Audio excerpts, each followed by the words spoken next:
Muy buenos días, amados hermanos. Confío en el Señor de que este tiempo de alabanza a nuestro Señor ha obrado profundamente en nuestras mentes y corazones. Amén. Sí se dieron cuenta que estábamos cantando Apocalipsis, ¿no? No habrá llanto ni dolor. Y nosotros como creyentes anhelamos estar con el Señor por toda la eternidad. Amén. Bueno, nuevamente buenos días y bienvenidos a la casa del Señor. Es un gran gozo poder compartir la palabra de Dios con ustedes. Quiero pedirte que vengamos juntos en oración a Dios para que Él obre soberanamente en nuestras vidas. Oremos. Amado Señor, qué privilegio tan grande estar en tu casa, Señor. Reconocemos, Dios, de que somos criaturas frágiles, falibles. Fácilmente, Señor, perdemos la dirección. Fácilmente, Señor, crecemos en soberbia, orgullo, jactancia. Nos enamoramos, Señor, de nuestras propias victorias y nos robamos, Señor, la gloria que te pertenece solo a ti, Señor, porque todo lo que hoy somos, tenemos, Señor, es debido a tu infinita gracia. Así que, Dios, venimos delante de ti para que sea tu palabra capturando nuestros corazones y afectos y nuestra voluntad, Señor, sea sometida a tu señorío por el poder de tu evangelio y tu palabra, para la gloria de tu nombre. Como tu palabra enseña, Señor, no a nosotros, sino a ti sea dada toda la gloria. Y eso que queremos hacer esta mañana, Señor, por medio de la oración, por medio de la lectura, por medio de la alabanza y por medio de escuchar con atención tu dulce palabra, Señor. No son los hombres hablándonos a nosotros, eres tú hablándonos a través de tu palabra.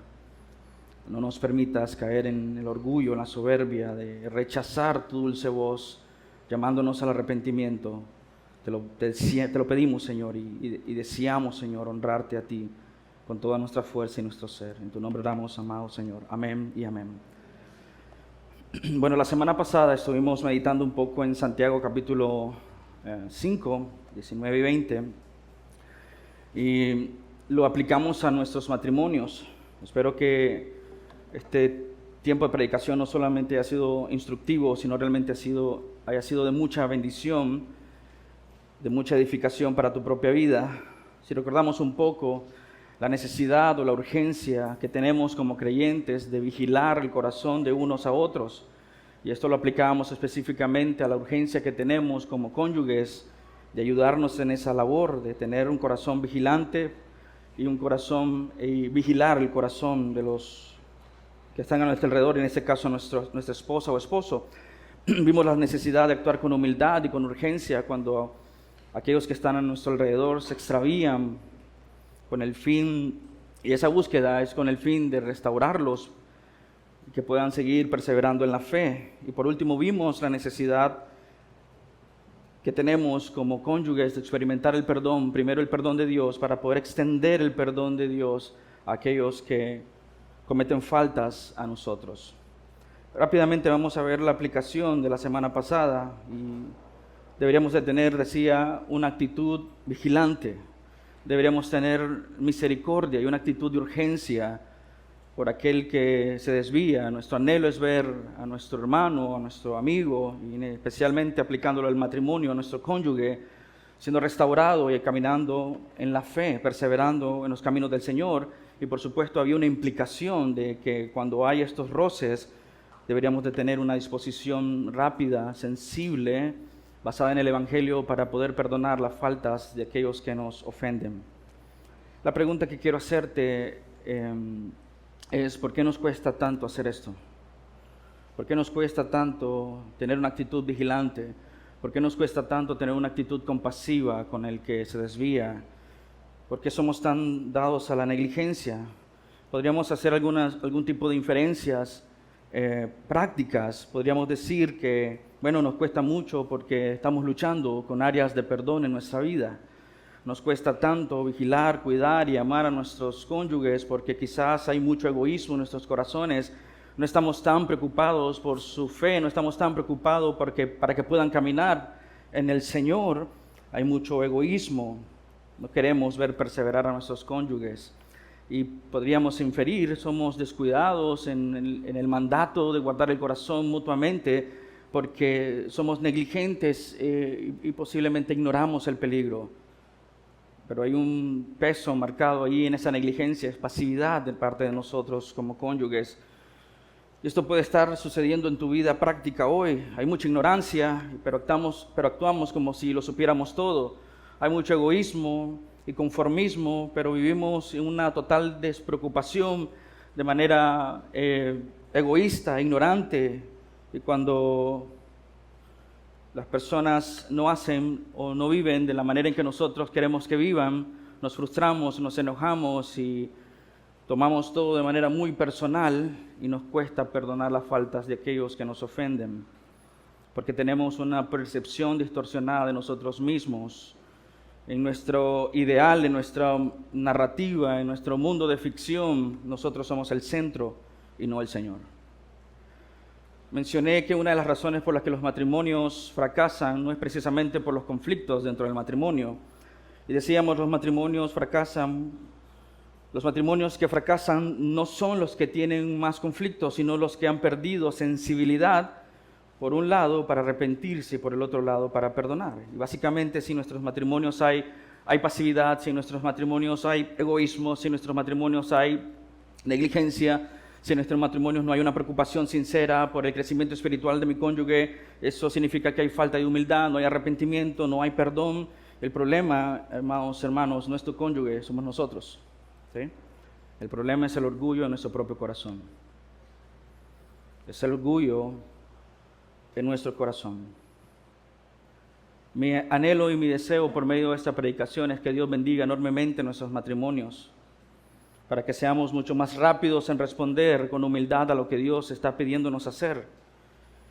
Y que en nuestras vidas nosotros seamos humildes, sinceros, genuinos, y que busquemos ser más como Cristo para la gloria de su nombre. Así que quiero invitarte a venir en humildad al texto Génesis 3:16. Génesis 3:16. A la mujer le dijo: en gran manera multiplicaré tu dolor en el parto, con dolor darás a luz con dolor darás a luz los hijos. Con todo, tu deseo será para tu marido, y él tendrá dominio sobre ti. Vamos a examinar un poco las últimas declaraciones de este juicio. Es un juicio, obviamente, está describiendo conflicto. El texto describe una relación matrimonial que profundamente está afectada por el pecado, ¿no? Recordemos que en su contexto, lo que tenemos aquí es el juicio del Señor, tanto a la serpiente, a Eva y a Adán. Y lo que debería caracterizarse como una unidad, una comunión, confianza, amor, cooperación mutua, lo que vemos en Génesis capítulo 2, ¿no? Viendo que el hombre dice con alegría, ¿no?, de que esta mujer es parte de mis entrañas, y recibiéndola con gozo. Sin embargo, vemos en el capítulo 3, consecuencia del pecado, una tensión, un desorden, hay conflicto. La palabra que Moisés usa en este texto para deseo, teshuvah, básicamente significa deseo, contentamiento o un anhelo. El significado fundamental de esta palabra es que hay un anhelo, un deseo, una orientación hacia alguien. No parece ser algo realmente malo, aunque no podríamos afirmar incluso dogmáticamente que esta palabra se refiere a un deseo de controlar pecaminosamente. Lo que sí nos ayuda es que esta palabra es definida con propiedad cuando se interpreta en su contexto, ¿ok? Entonces, el contexto determina cómo funcionan estos deseos. Y lo que nosotros encontramos en Génesis 4:7 es un paralelo que Moisés, como escritor, inspirado por el Espíritu Santo, usa para que nosotros podamos también ayudarnos a entender qué está ocurriendo en Génesis 3:16. Mira lo que dice Génesis 4:7. Si haces bien, no serás aceptado. Esta es la conversación de Dios con Caín. Que de hecho, en la narración, cuando el Señor le pregunta por su hermano, ¿has visto a tu hermano? Él le dice, ¿quién soy yo para ser el qué? El guardián de mi hermano. Interesante, ¿no?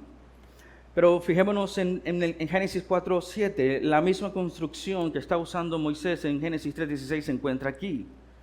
Por lo tanto, Moisés nos está sugiriendo que deberíamos interpretar el deseo de la mujer como un deseo de control.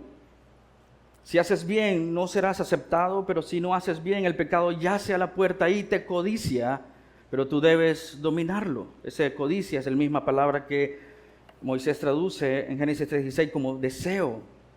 A la luz de Génesis 4:7 nos sugiere que este deseo de la mujer no es un deseo romántico, no es un anhelo cariñoso, no es un apego sentimental por su marido, sino un impulso a contender por el control. Es análogo al deseo del pecado de dominar a Caín.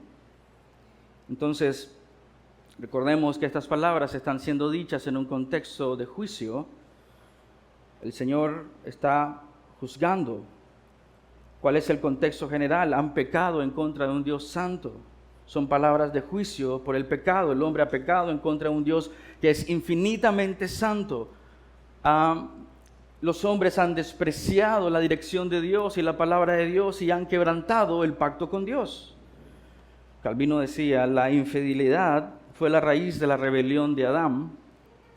De esta desobediencia fluye la ambición y el orgullo, dos faltas a las que se une la ingratitud. Que aquel que no era más que polvo no se contentara con ser semejante a Dios y quisiera ser igual a Dios constituye una impiedad monstruosa. Son palabras de juicio, pero nuevamente el contexto nos dice que son también palabras y es algo que no podemos perder de vista en este conflicto entre el esposo y la esposa, entre el hombre y la mujer, en esa relación marital, en esa relación conyugal. No perdamos de vista la condición en la que nos enfrentamos en nuestros matrimonios debido a la caída, pero tampoco podemos perder de vista que son palabras de gracia y de redención. Dios no tenía que intervenir. No había algo que demandara la intervención de Dios. Dios no nos debe nada. No le debía nada a Adán y Eva. Dios había creado al hombre y a la mujer en perfección, los había puesto en un lugar donde no había pecado, le había dado instrucciones al hombre y a la mujer. Pero el hombre decide pecar en contra de un Dios santo. Esto no es simplemente un desliz de la humanidad. Es un ataque contra la grandeza del Dios que adoramos. Es un pecado cósmico, como decía R.C. Sproul. Pero no puedes perder de vista que aunque son palabras de juicios, están envueltas y adornadas en palabras de redención, porque el texto anterior es lo que se conoce como el protoevangelio. La primer anuncio de las buenas noticias. Es donde Dios no solo nos dice que hay consecuencias del pecado, y eso nos deja en una situación de que ahora qué hacemos. Pero el Señor en su infinita gracia también adorna estas palabras de juicio con palabras de gracia y redención. Dios interviene en Génesis 3:15 y nos dice, y nos describe, y nos narra su plan de redención. Hasta este punto, en cierto sentido, esto es un dilema paradójico. Es paradójico porque por un lado nos presenta la dificultad natural de todo matrimonio que surge a condición de la caída. Habrá lucha, habrá pleito por el control. El hombre responderá de manera soberbia, dominando, o responderá de manera pasiva, como ocurrió en el huerto del Edén. Noten eso. Es una dificultad natural que surge de la nueva condición del hombre. Está caído en sus delitos y pecados. Está muerto espiritualmente, la cual se expresa entonces en la mujer de desear controlar. La mujer quiere controlar a su marido y el hombre responde en esta misma interacción pecaminosa conyugal, responde queriendo gobernar a su esposa o sobre su esposa. Y muchas veces es un gobierno hostil, áspero o pasivo. La palabra que Moisés usa para dominio es mashal, y la palabra aquí puede describir un ejercicio de autoridad que, nuevamente, por el contexto de la caída, nos dice que esta es una forma de responder al matrimonio, ya sea de manera opresiva o de manera pasiva. Y eso es lo que nos enfrentamos día a día en nuestros matrimonios, cuando no dejamos que el Señor gobierne sobre nuestras vidas. No luce esperanzador, no luce alentador. El propósito teológico de estos textos es que nosotros podamos ver a la luz de la creación, a la luz de la caída, que ahora todo está marcado por sufrimiento, por pecado y por muerte. Nuestros matrimonios están marcados con esta pobredumbre, sufrimiento, pecado y muerte. La caída ha penetrado en las profundidades más grandes de la existencia humana. Si leemos los textos nos encontraremos con esto. Afecta nuestra relación con Dios. El pecado ha afectado nuestra relación con Dios. El pecado ha afectado nuestra relación con nuestros prójimos. En ese caso, lo vemos directamente entre Adán y Eva. El conflicto afecta a nuestros cuerpos, afecta a la creación en su totalidad. El apóstol Pablo dice que la creación gime, afecta el trabajo. El trabajo no es condenación, ¿no? Ya el hombre tenía trabajo en Génesis 1 y 2, más precisamente en Génesis 2, cuando Dios lo llama a hacer lo que Dios lo llama a hacer. Entonces el trabajo no es maldición, pero la maldición afectó el trabajo, la procreación y por supuesto afecta la relación conyugal. ¿Cuál es el punto, pastor, de recordarnos esto? Parece que lo que quiere es aplastarnos hoy, en lugar de alentarnos. Quiere mortificarnos, Señor, pastor, con estas luchas. O realmente lo que quiero es ayudarte a honrar al Señor, teniendo en cuenta la condición a la que te enfrentas, como esposo o como esposa. Entonces, entendiendo esto, permíteme apuntar hacia este principio que todos de nosotros necesitamos aplicar en nuestros matrimonios, porque desde el principio Dios instituyó el matrimonio como un vínculo de ayuda mutua y comunión. ¿Cuál fue el nombre que le dio a Dios a Eva? Ayuda idónea. Ya Adán debía, en este punto, antes de la caída, tenía que ser el líder. ¿A quién le dio Dios las instrucciones? A Adán. La fragilidad del liderazgo corrupto en el hombre no es producto de la creación, es producto de la caída, como estamos viendo en Génesis 3:16. Desde el principio Dios instituye que el matrimonio, como vínculo que Él ha creado, sea para la edificación mutua, sea para que se ayuden, para que cooperen dentro del marco de la perfección de Dios, dentro de la instrucción de Dios, dentro del cual la vida matrimonial debía estar regida por la palabra de Dios. Dios crea a Adán y Eva y los pone en el huerto del Edén, donde no hay pecado. Dios le da de manera audible y directa las instrucciones y los mandatos que debía someterse Adán y por ende Eva. Incluso Dios le da las instrucciones antes de formar a Eva. Eso es una inferencia. Eva entonces ya conoce las instrucciones que Dios le ha dado a Adán. Podemos decir que estas instrucciones que Dios le dio a Adán fueron transmitidas de manera oral estas instrucciones que Dios le da a Adán fueron transmitidas de manera oral hacia Eva. Como nos sugiere el hecho cuando Eva cita el mandato a la pregunta de la serpiente o Satanás. Veamos Génesis 2:16 y 17.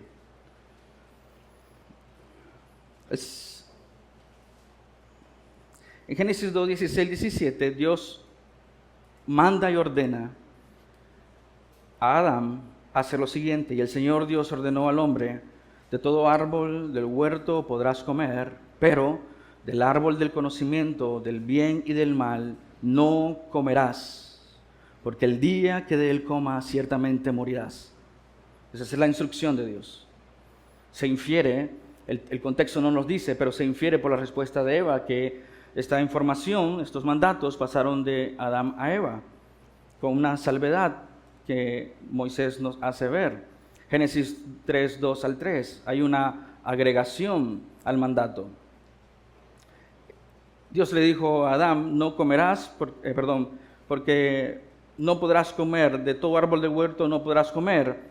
Y en Génesis 2, 3, versículos 2 y 3, del capítulo 3, el Señor le dice, Eva responde a la pregunta de la serpiente, del fruto de los árboles del huerto podemos comer, pero del fruto del árbol que está en medio del huerto, Dios ha dicho, no comerás de él, ni lo tocarán, para que no mueran. Eva hace una agregación, hay una variación entre el mandato de Dios a Adán y el mandato que Eva expresa. Esta variación podría indicar que Eva interpreta el mandato así, ¿no? Esa amplificación que vemos en la respuesta de Eva o el mandato que ella entiende lo está haciendo por su cuenta. Podríamos también decir, esto es producto de la transmisión mediada, ¿no? Eso puede indicarnos que esta agregación es porque Adán está discipulando, entrenando, instruyendo a su esposa. El punto que sí podemos afirmar con toda propiedad y que podemos inferir es que hay una transmisión del mandato que Dios le da al líder del hogar a su esposa. Por tanto, y eso es antes de la caída, por tanto, recibir, guardar y transmitir la palabra de Dios era parte constitutiva del vínculo matrimonial. Era parte de su llamado, como líder, como sacerdote, como cabeza de hogar, como cabeza de pacto. Dios ha llamado a Adán para que él pueda transmitir la palabra de Dios como parte de su labor. Un llamado y una labor que Adán, cuando estaba presente durante la tentación, porque eso es lo que infiere Génesis 3:6, no cumplió porque guardó silencio. Esta estructura matrimonial fue distorsionada por la caída, pero Cristo redime y la lleva a cumplimiento.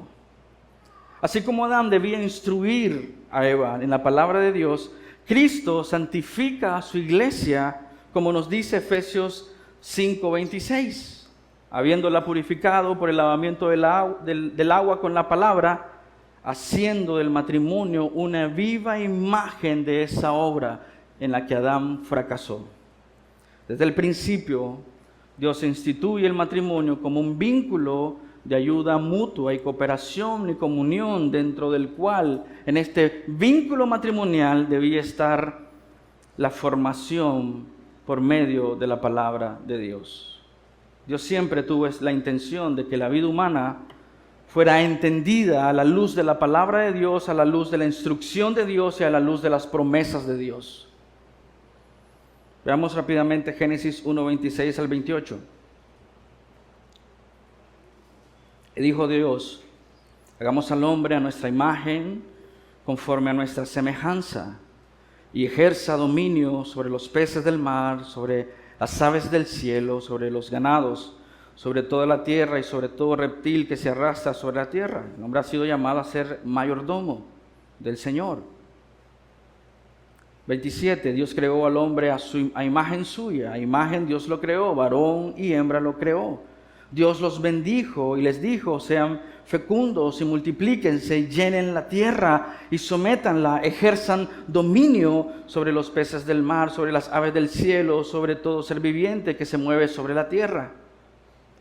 ¿Qué es lo que este texto nos muestra? Hay muchas cosas importantes y valiosas, pero quiero animarte a pensar en que los seres humanos fueron diseñados para depender de la palabra de Dios.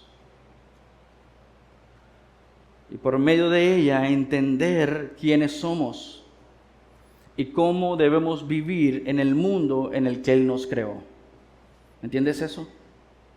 Dios diseñó a los seres humanos para depender de su palabra y su instrucción, para que por medio de su palabra y su instrucción toda criatura, hombre y mujer, pueda entender quiénes son en el Señor y cómo deben vivir su vida en el mundo que Él creó.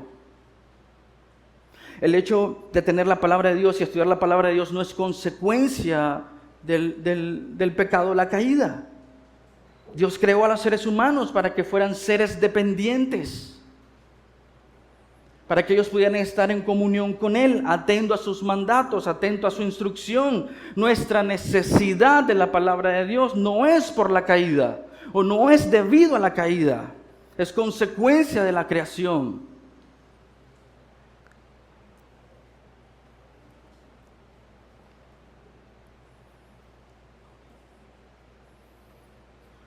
Entonces, hermanos, hermanas, ¿por qué no estamos ocupando la palabra de Dios? Si antes de la caída era necesaria la instrucción en la palabra de Dios, ¿cuánto más lo es ahora después de la caída? ¿Por qué no estamos tan comprometidos con discipular, entrenar, guiar, dirigir a nuestras familias?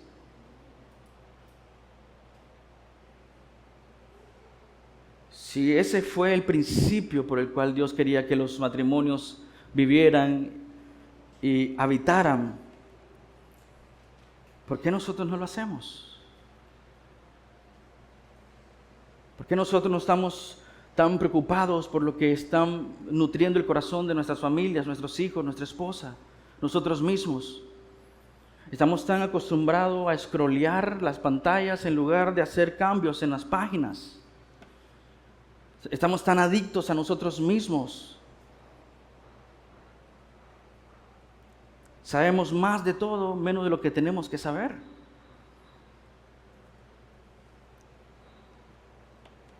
Ese es nuestro trabajo desde el principio.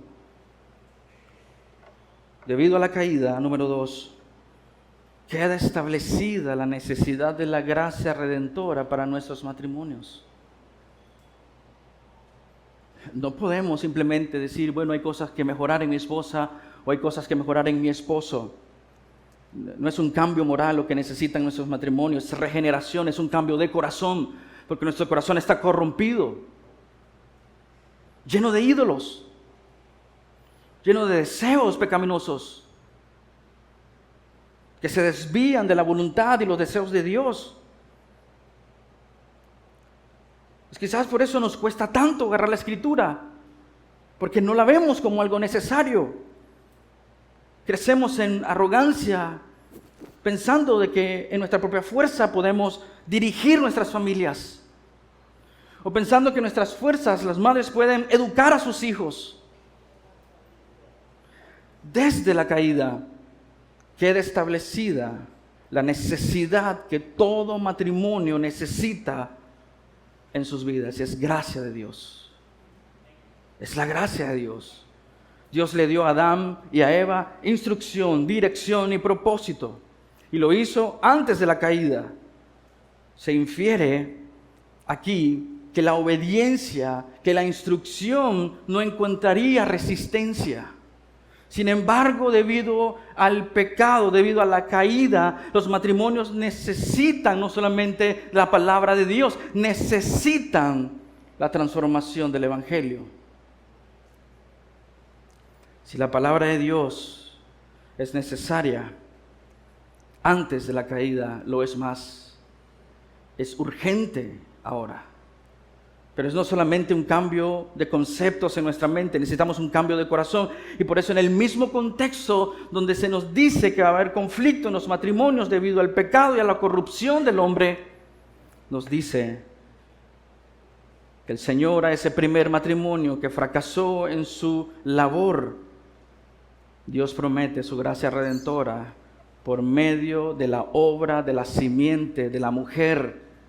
Y el apóstol Pablo en Gálatas 3:16 nos dice que esa simiente es Cristo. Gálatas 3:16. Ahora bien, las promesas fueron hechas a Abraham y a su descendencia. No dice a las descendencias, como refiriéndose a muchas, sino más bien a una.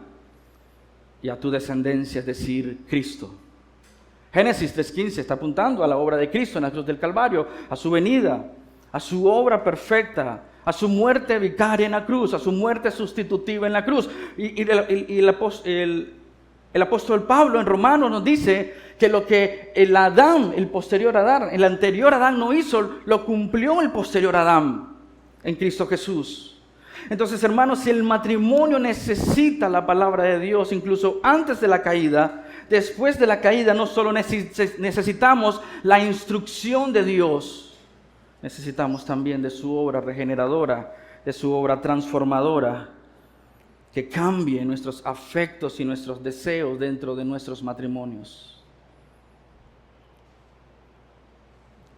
Necesitamos la palabra de Dios y necesitamos la renovación del corazón por medio de la obra de Cristo y el poder del Espíritu Santo transformándonos a nosotros y transformando nuestros matrimonios.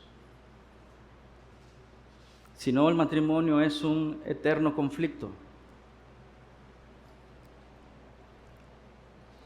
Una lucha de poderes, una lucha de deseos.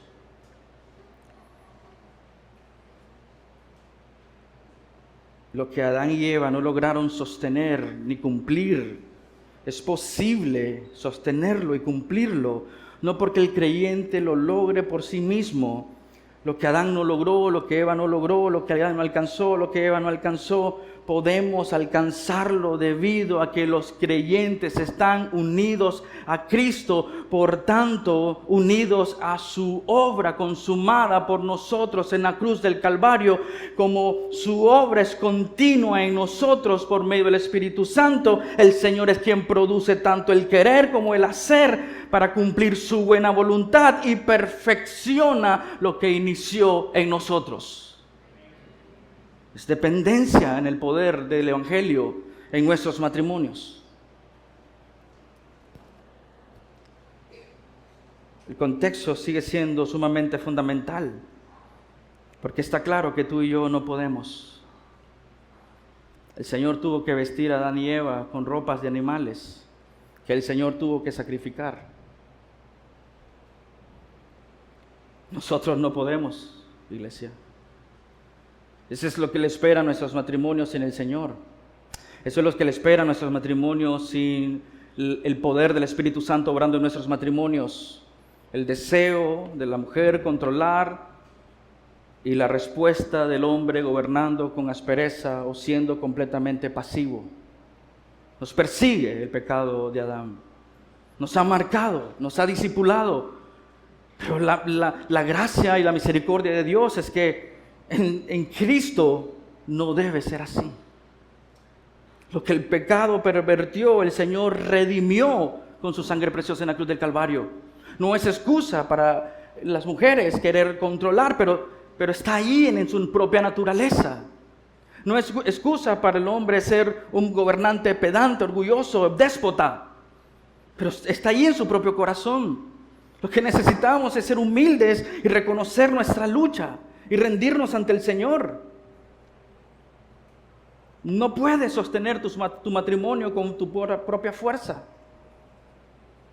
Eso te va a desgastar, te va a amargar, martirizar. Depender de nuestras fuerzas es tonto, es caótico, es desgastante, es frustrante en gran manera, pero confiar en la obra de Cristo alimenta el corazón, fortalece nuestras vidas, a pesar de que en el proceso en que vamos con nuestras familias y hay diferencias y hay roces, podemos crecer en la comunión con el Señor, porque es debido a su gracia y al poder del Evangelio obrando en ese matrimonio. La esposa no tiene la capacidad de llenar los vacíos del corazón de su esposo. Es imposible. El esposo tampoco puede llenar los vacíos del corazón de su esposa. Es imposible. Necesitamos de aquel que fue prometido en Génesis 3:15 para que nuestros corazones sean redimidos y que dos pecadores puedan unirse con el fin de edificarse mutuamente para la gloria de Dios. Déjame ir al tercer punto de este texto. A la luz de estos textos se nos muestra la necesidad conyugal de influenciarnos mutuamente para no desviarnos. es imperante, ¿no? Cuando Dios juzga al hombre, a la serpiente y a Adán, la respuesta de Adán infiere de que él creyó en lo que Dios estaba diciendo en ese momento. Y llamó a su mujer Eva, que significa madre de las naciones. Es la forma de Moisés de decirnos de que Adán había entendido el propósito de Dios, que Adán se había sometido al señorío de Dios, aceptando lo que estaba ocurriendo en su vida debido a su propio pecado, pero recibiendo la abundante gracia de Dios por medio de aquellos animales que cubrieron su desnudez. Entonces, a la luz de todo lo que nos enseña Génesis 1, 2 y 3, decimos que el Señor nos muestra la necesidad que tenemos mutuamente como esposos de influenciarnos para no desviarnos. El matrimonio, hermanos, implica una interacción con ese fin de ayudarnos, de nutrirnos, de alimentarnos, de aconsejarnos, de enseñarnos. El Señor hizo a los seres humanos con la capacidad de moldearse mutuamente, de influenciarse mutuamente. Cuando Dios creó al hombre y a la mujer, les dio una identidad. Varón y hembra los creó con el fin de que ellos fueran adoradores y pudieran difundir su adoración por todo el mundo. Multiplíquense, sean fecundos. Esta capacidad de influir que vemos en Génesis 2, cuando el Señor les dice, vayan, multiplíquense y sean fecundos, llenen la tierra. ¿De qué iban a llenar la tierra? De hombres y mujeres que dependían de la voluntad de Dios, que seguían la voluntad de Dios. Ese era su trabajo y su misión. Influenciar no solamente entre ellos, sino las siguientes generaciones para que adoraran a Dios como el Dios Trino, como el Dios que es. Esta capacidad de influir se ve intuitivamente en la interacción que tiene Satanás con Eva, donde las artimañas del diablo tuvieron una gran influencia sobre Eva. Y a su vez, el corazón engañado de Eva tiene una gran influencia sobre su esposo, su marido. Vamos a Génesis 3:6, vamos a leer la Nueva Traducción Viviente. Dice así: la mujer quedó convencida, vio que el árbol era hermoso y su fruto parecía delicioso y quiso la sabiduría que le daría. Así que tomó del fruto y lo comió y después le dio un poco a su esposo que estaba con ella y él también comió. ¿Ves la influencia? ¿Ves el proceso de influencia? Los esposos están destinados a influenciarse. Por eso es tan importante la vigilancia del corazón. Veamos un poco de detalle para que podamos entender incluso nuestros propios corazones a la luz de lo que nos enseña Génesis 3. Génesis 3:1. La serpiente era más astuta que cualquiera de los animales del campo que el Señor Dios había hecho. Y dijo a la mujer, ¿con que Dios les ha dicho, no comerás de ningún árbol del huerto? ¿Qué hizo la serpiente? En principio puso en duda el conocimiento que Eva tenía acerca de Dios.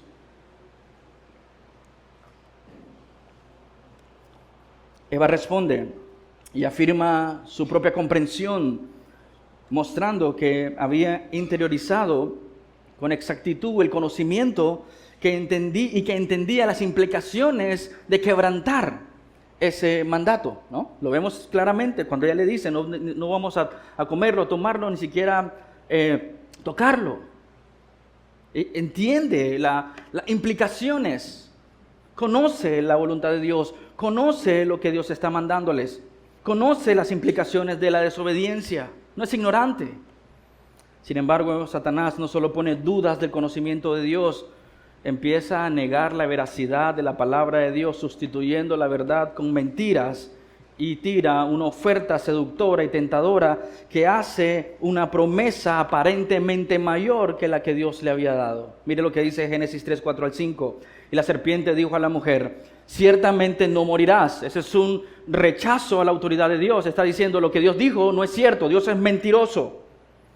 Pues Dios sabe que el día que de él coman se les abrirán los ojos y ustedes serán como Dios, conociendo el bien y el mal. No solamente hace dudar del conocimiento de Dios, tira una mentira para que la mujer pueda caer en la tentación, y ofrece una promesa que parece mucho mejor que la promesa de Dios.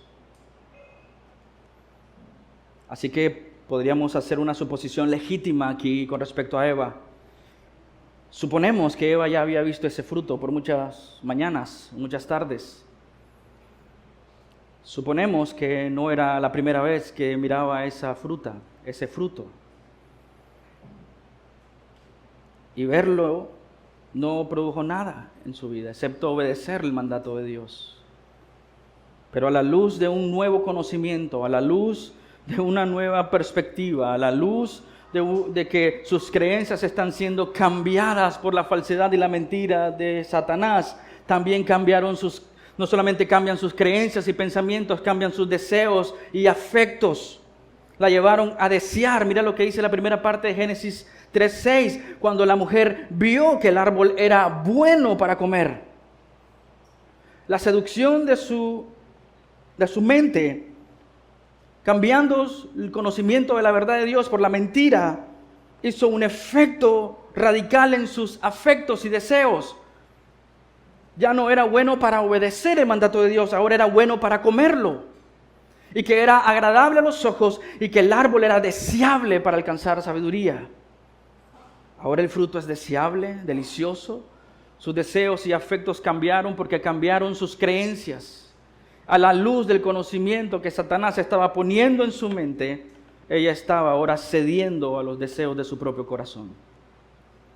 Esos deseos estaban cada vez más lejos de la voluntad de Dios. Estos deseos intensos y este conocimiento distorsionado la llevaron ¿a dónde? A tomar una decisión. ¿Cuál fue la decisión que tomó Eva?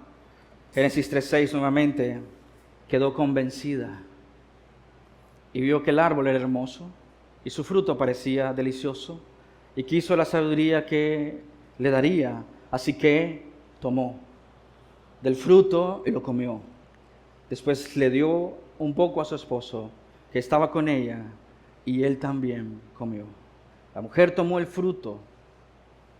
Eva dejó a un lado sus compromisos y sus lealtades hacia el Señor. Dejó de perseguir y buscar la voluntad de Dios para seguir su propia voluntad. Su voluntad se puso por encima de la voluntad de Dios. ¿Qué es lo que sucede cuando descuidamos nuestro corazón? Eva nos acaba de decir qué sucede. Cuando descuidamos nuestros corazones, cuando nuestras creencias y pensamientos se desvían de la verdad de Dios y permitimos que nuestros deseos y afectos sean manipulados por la falsedad, nuestra voluntad queda esclavizada a esos deseos y pensamientos pecaminosos y por eso nos extraviamos.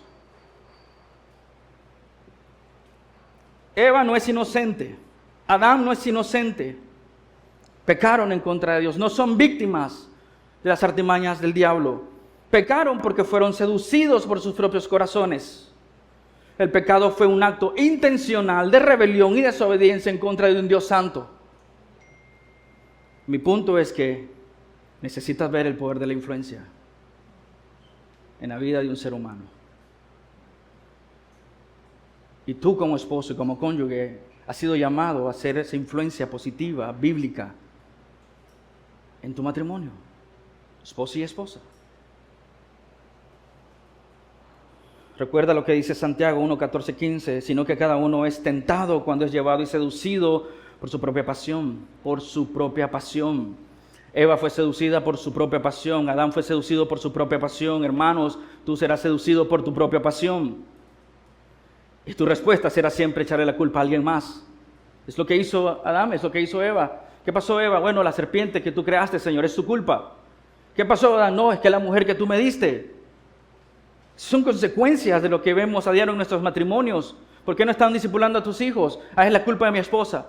Es la culpa de mis hijos. Es la culpa de mi trabajo. Es el tráfico. Es el horario. Es que no puedo. Es que no tengo tiempo. Mentiras. Es tu pecado.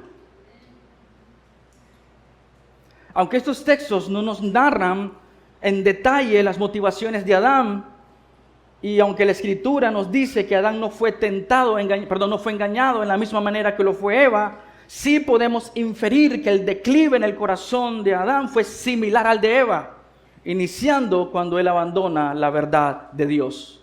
Y eso es la verdad en cualquier ser humano presente aquí. Decía Juan Calvino, Adán nunca se hubiera atrevido a oponerse a la autoridad de Dios a menos que hubiese dejado de creer en la palabra de Dios. ¿Ves la importancia de la predicación del Evangelio?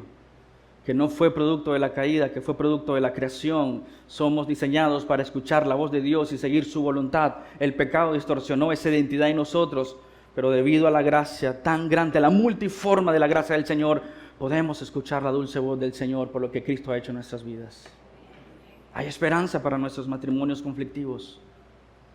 Hay esperanza para esa condición pecaminosa que nos domina. Pero no somos nosotros, es el Señor. Hermanos, Dios espera que nuestras interacciones sean santificadoras y que nuestra influencia espiritual mutua nos lleve a poner nuestra mirada en el Señor. Eso es lo que aprendemos de estos textos. Dios espera que la interacción que tiene el esposo y la esposa en el Señor sean para santificación, no para dominio, no para deseo pecaminoso, sino para santificación, para que nos parezcamos más a aquel que nos ha llamado de las tinieblas a la luz admirable, para que podamos alcanzar la estatura del varón perfecto. Esa influencia espiritual mutua nos lleva a poner nuestra mirada en el Señor, en nuestros cónyuges. Como necesitamos, iglesia, poner nuestra mirada en el Señor y no en nuestros cónyuges. Lo que Adán y Eva no pudieron hacer es posible por medio de los méritos de Cristo. Y por tanto, hermanos, podemos edificar e influenciar de manera santa y piadosa a nuestros cónyuges y a nuestros hijos para la gloria de Dios. Si no lo estás haciendo, no solo es pasividad, no solo eres ingenuo, ignorante, desobediente, eres extremadamente orgulloso. Porque tu trabajo está claro, qué es lo que te toca hacer. Permíteme irme acercando más al fin del sermón con algunos usos prácticos que podemos tener de este texto. A nivel instructivo, el pecado corrompió el diseño matrimonial de Dios, convirtiéndolo en una lucha por el control y el dominio. A la luz de la caída, el matrimonio está marcado por el deseo de la mujer de usurpar el lugar del hombre. Y por tendencia el hombre responde con dominio, ya sea áspero o pasivo, como lo vimos en el huerto del Edén cuando guardó silencio. La obra de Cristo por nosotros y en nosotros redime ese patrón pecaminoso, siendo Él nuestro ejemplo a imitar de amor sacrificial y santificador. Nuestro estándar de matrimonio no es Génesis 3:16. Es lo que Cristo hace y por medio de Él lo que el hombre humillado puede hacer en favor de su cónyuge. Efesios 5:1-2 dice lo siguiente: sean pues imitadores como hijos amados y anden en amor, así como también Cristo les amó y se dio a sí mismo por nosotros, ofrenda y sacrificio a Dios como fragante aroma. Y esta es la declaración inicial del capítulo 5 de Efesios. Después el apóstol Pablo hace una serie de inferencias en la vida práctica y aplica este principio general en Efesios 5:1-2 en el matrimonio, y dice Efesios 5:21-22, es más, sométanse unos a otros por reverencia a Cristo. Para las esposas, esto significa sométanse cada uno a su marido como al Señor. Es lo contrario, es lo antitético a lo que ocurre en Génesis 3:16. En lugar de querer controlar a tu esposo y querer pasar encima de tu esposo, el Señor dice, en Cristo, la esposa puede someterse a su marido como al Señor. Y para los esposos, Efesios 5:25, para los maridos eso significa, ame cada uno a su esposa, tal como Cristo amó la iglesia.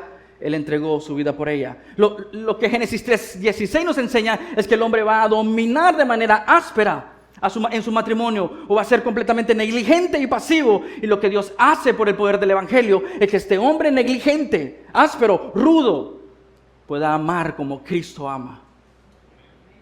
Esto no es cambio simplemente de conceptos en la mente, es un cambio radical del corazón. Mis afectos sumergidos y sometidos a la voluntad de Dios. Yo no puedo efectuar Génesis 6:25 en mi matrimonio. No puedo. Yo necesito al Señor. Lo necesito para poder ser el esposo que mi esposa necesita. Y mi esposa necesita urgente al Señor para ser la esposa que yo necesito. para que ambos vengamos al Señor como dos pecadores que necesitan del Señor y ponen su mirada en el Señor, porque ninguno de los dos puede satisfacer el corazón del otro. Y eso ocurre en mi matrimonio, ocurre en tu matrimonio. No tienes un matrimonio distinto al que narra las Escrituras. A nivel confrontativo, hermanos, no podemos leer estos textos con honestidad sin reconocer en nuestros propios corazones la semilla de estos impulsos pecaminosos. Los ídolos del corazón de la mujer, por su inseguridad, por su comodidad, va a ser querer gobernar encima del esposo. Cuidado, hermana, con ceder a la inclinación de querer controlar, contender o usurpar el lugar de tu esposo en lugar de confiar y descansar en el Señor. Hermanos, cuidado con ceder a la tentación de gobernar con aspereza, indiferencia o tiranía, o con adoptar una actitud pasiva que permite el engaño en tu hogar. El texto no permite que nadie se sitúe como espectador neutral ante el pecado. Por tanto, amados hermanos, examinen sus corazones. A nivel de santificación, nuestra conclusión no es simplemente decir el matrimonio es difícil. El matrimonio es un caos, sino entender que el pecado ha corrompido nuestros deseos. Por tanto, somos llamados a una guerra activa por el poder del Espíritu Santo contra las inclinaciones que describe este texto. No estamos condenados a vivir bajo esa corrupción. Tenemos un Redentor. Por tanto, la esposa que está en Cristo puede crecer en confianza y sumisión gozosa en lugar de desear luchar por el control. La esposa que está en Cristo puede crecer en confianza y sumisión gozosa en lugar de desear luchar por tener el control. Hermanos, el esposo que está en Cristo puede crecer en amor sacrificial y de servicio en lugar de ejercer un dominio pecaminoso. Se puede, pero es por medio del poder del Evangelio. Esta santificación no es un esfuerzo moralista, sino el fruto de la unión de Cristo con el individuo, un individuo que ha sido lleno del Espíritu Santo, que pone su mirada en el Señor. Termino con esto. Amados hermanos cónyuges, claramente estamos siendo llamados a hacer tareas específicas en nuestros matrimonios, en nuestros corazones y en nuestras vidas. Que Dios produzca en ustedes cultivar la confianza en el Señor en lugar de querer controlar, y cultivar el amor sacrificial en el Señor en lugar de responder ásperamente o pasivamente en sus matrimonios. Lo necesitan, lo necesito. Solo en Cristo el control se puede convertir en confianza. El dominio puede convertirse en amor y servicio. Solo el Señor puede transformar y redimir lo que el pecado dañó. En lugar de poner nuestra mirada en nuestros cónyuges esperando que ellos cambien, te invito a poner la mirada en el Señor y que Él te cambie. Esposos, no usen Génesis 3:16 para defender tu mal liderazgo.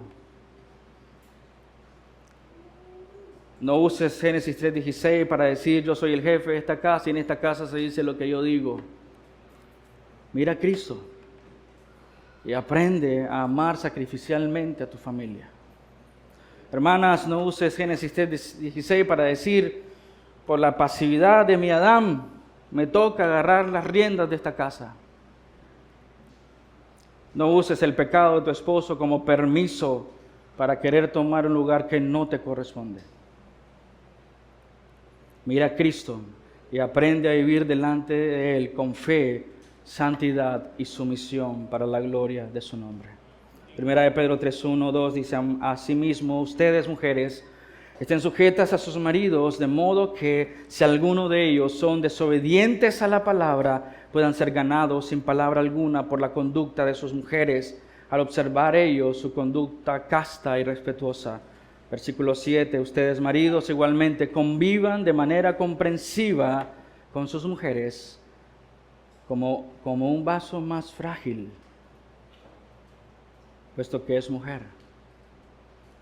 dándole honor por ser heredera con ustedes de la gracia de la vida, para que sus oraciones no sean estorbadas. Permíteme dar un par de comentarios aquí. Es un vaso más frágil. Dándole honor por ser heredera con ustedes de la gracia de la vida. Nunca la definición de matrimonio bíblico denigra a la mujer. Nunca. La palabra que se usa en el Antiguo Testamento para llamarle a ayuda idónea es una palabra que se usa más veces para el Señor, como el ayudador de los seres humanos. Él es nuestro ayudador, dice la Escritura. Es la misma palabra. Nunca el Evangelio ha denigrado la posición de la mujer como ayuda idónea. Es nuestra fragilidad de entender nuestros roles. Es nuestro pecado y nuestro orgullo que hemos distorsionado lo que Dios quiere para un matrimonio. Dios no quiere que vivamos como perros y gatos. Dios quiere que vivamos para la gloria de su nombre. Y es posible, hermanos, cuando dos pecadores vienen al Señor y se humillan delante del Señor. Y le piden, Señor, obre en nuestros matrimonios, en mi matrimonio, en mi esposa, en mí, para que podamos honrar tu nombre. ¿Oramos? Amado Señor, te agradecemos el privilegio, Padre, por enseñarnos tu verdad, Señor. Porque estamos tan acostumbrados a seguir los ídolos de nuestro corazón, Señor, por querer el control, por querer tener el poder, por la comodidad, Señor, que esto representa, o estamos en busca de lo que nos da seguridad, Señor. Y muchas veces la esposa responderá, Señor, a esos ídolos del corazón, queriendo controlar, queriendo tener poder en su hogar, queriendo tener comodidad y control sobre la familia, por las inseguridades en su propio corazón. Perdónenos, Señor, a nosotros los hombres, que hemos sido negligentes y hemos abandonado nuestra labor de ser instructores, de recibir primero tu instrucción y después replicar tu instrucción, Señor, con fidelidad a nuestras familias. Hemos sido soberbios, Señor, porque no lo estamos haciendo. Hemos sido ignorantes, Señor, pasivos, Señor. Es vergonzoso. Es triste. Pero gracias, Señor, que no solo nos aplastas por nuestro pecado, nuestra maldad, nuestra corrupción, nuestros deseos, nos das esperanza. Y la esperanza se encuentra en Cristo, quien puede hacer de nosotros lo que realmente tú anhelas, Señor. Hombres y mujeres quebrantados por el poder del Evangelio, que a pesar de que están en ese camino de progreso en su vida, pueden venir y humillarse ante el Señor, pueden entrar confiadamente al trono de gracia, pueden rendir y derramar su corazón, Señor, pidiendo que sea siempre el Señor gobernando nuestras vidas para la gloria de su nombre. Que nuestros matrimonios muestren tu gloria, Señor. Que nuestros matrimonios muestren, Señor, nuestra sumisión, Señor, a tu señorío. Y que así como aquel primer matrimonio había sido llamado a ser adoradores y a regar por el mundo tu adoración, nosotros también hemos sido llamados a ser adoradores del Dios vivo, adoradores en espíritu y en verdad, y proclamar las bondades de aquel que nos llamó de las tinieblas a la luz. Ayúdenos, Señor, porque le necesitamos. En tu nombre oramos, amado Señor. Amén y amén. Dios los bendiga, amados hermanos, son muy amados.